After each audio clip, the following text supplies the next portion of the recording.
This is the Lone Creator YouTube. We hope this video helps. You begin by creating a project and choosing the correct canvas size.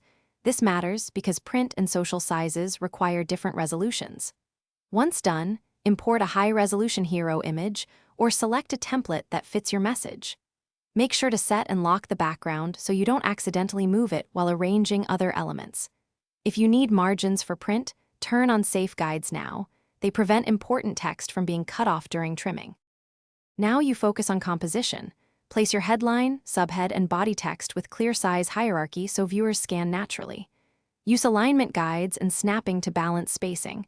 This creates a polished look quickly.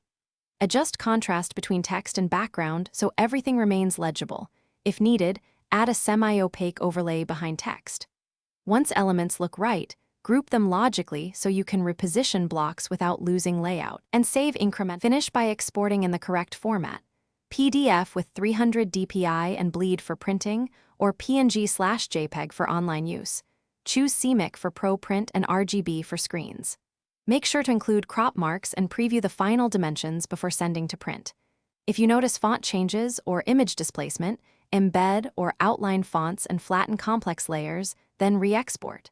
Should colors still be off, calibrate your monitor or request a printer proof to avoid surprises. Thanks for watching.